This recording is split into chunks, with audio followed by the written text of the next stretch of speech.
नमस्कार दोस्तों, कैसे हैं आप लोग। आई होप आप लोग बढ़िया होंगे और हमेशा स्वस्थ रहें, यही मेरी ईश्वर से कामना रहेगी। तो आज ये वीडियो बनाने का जो मुख्य उद्देश्य प्रथम बीए प्रथम वर्ष के लिए ही है कि उनके एग्ज़ाम भी पास आ रहे हैं और दिन ब दिन छुट्टियां भी बढ़ती जा रही हैं, छुट्टियां भी होती जा रही हैं और समय कम है और कोर्स हुआ, सिलेबस अभी पूरा हुआ नहीं है। तो कई सारी चुनौतियां हैं जो बीए प्रथम वर्ष के सामने आ रही हैं। तो उन चुनौतियों से कैसे निपटारा पाया जाए, उसके लिए ही मेरा ये आज का जो वीडियो है उसी कंटेंट पर बेस्ड रहेगा कि कैसे हमें तैयारी करना है, कैसे हमें किस चीज़ को देखना है, कौन से सब्जेक्ट को कितना टाइम देना है और किस सब्जेक्ट में कितने सब सब्जेक्ट्स हैं उनको कितना टाइम देना है, आंसर राइटिंग कैसे करनी है, नोट्स कैसे बनाने हैं। तो इन सब चीज़ों की जो समस्याएं छात्रों के सामने आ रही हैं, तो उनको कैसे टैकल किया जाए उसके लिए ये वीडियो रहेगा। तो आप लोग अपना हौसला बना रखिए और हार मत मानिए। आप लोग कि वो है ना कि मुश्किल नहीं है कुछ दुनिया में, तू ज़रा हिम्मत तो कर, ख्वाब बदलेंगे हकीकत में, तू ज़रा कोशिश तो कर। तो कुल मिलाकर के दुनिया में कुछ भी असंभव नहीं है जो पाया ना जा सके। आप बस अपने हौसले को बनाए रखिए। आप आपके अंदर असीम शक्ति है, आप बड़े से बड़ा चीज़ भी पा सकते हैं। तो आप लोग बस अपने हौसले को बनाए रखिए और जज्बे को आप बड़े से बड़े मुकाम की ओर ले जाइए अपने।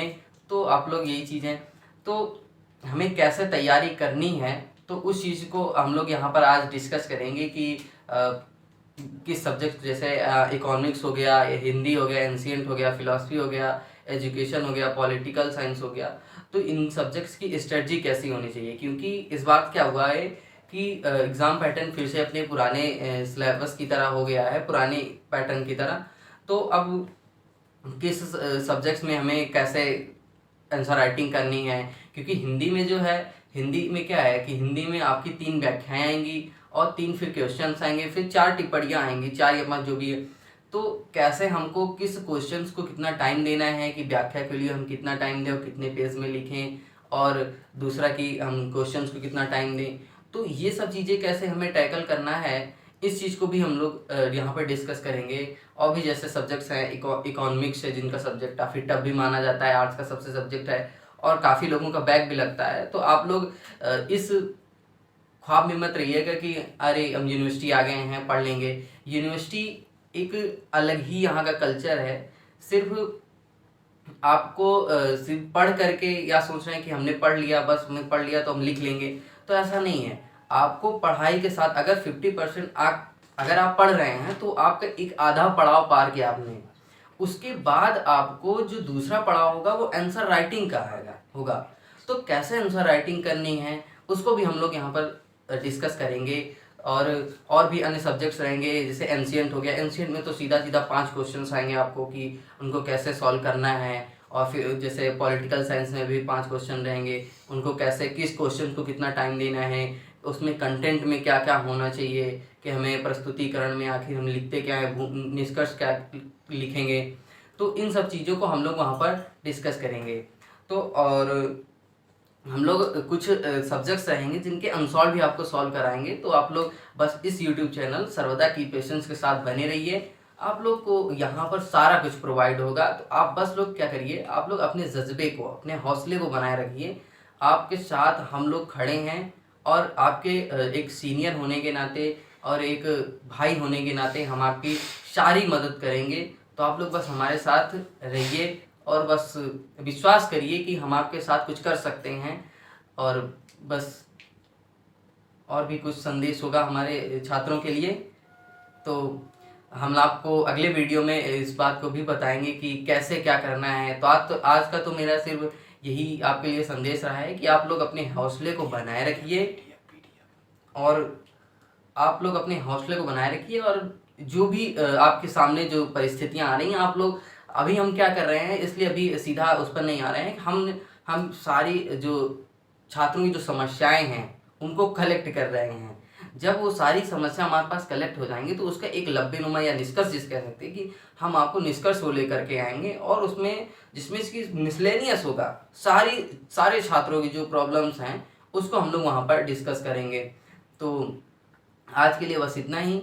अपने हौसले को बनाए रखिए। और मोटिवेशन तो आपकी ज़रूरत नहीं है, क्योंकि एक मध्यम वर्ग, एक छात्र की जो सबसे बड़ा जो मोटिवेशन होता है वो अब उसका घर होता है।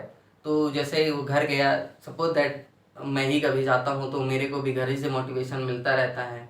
और मैं जब घर जाता हूँ तो एक लो एनर्जी के साथ थोड़ा कभी कभी जाता हूँ, लेकिन जब मैं घर से आता हूँ तो मुझे एहसास होता है कि जो मेरी पहले की जो एनर्जी थी उससे मैं कुछ एनर्जी इंक्रीज पाता हूँ। इसका कारण ये है कि घर में जाता हूँ तो जब एक नॉर्मल बन के जाता हूँ, और जब घर वालों का चेहरा देखता हूँ तो थोड़ा जब मासूम सा चेहरा देखता हूँ तो एक निराशा अपने अंदर आती है कि काश हम इनके लिए कुछ कर पाते, मम्मी के लिए अपने कुछ कर पाते या पापा के लिए कुछ कर पाते। लेकिन यही सबसे बड़ा मोटिवेशन है, इससे हम लोग को देखना चाहिए कि कैसे क्या करना है। तो आप लोग के लिए तो इधर उधर मोटिवेशन में मत भटकिए। सबसे बड़ा मोटिवेशन आपका अपना घर है। अपने मम्मी को देखिए, अपने पापा को देखिए, अपने भैया को देखिए कि आपके लिए कितना वो सेक्रीफाइस कर रहे हैं। आपके लिए इलाहाबाद जैसे बड़े शहर में आने के लिए इतना खर्च वहन कर रहे हैं, एक बहुत बड़ी बात होती है।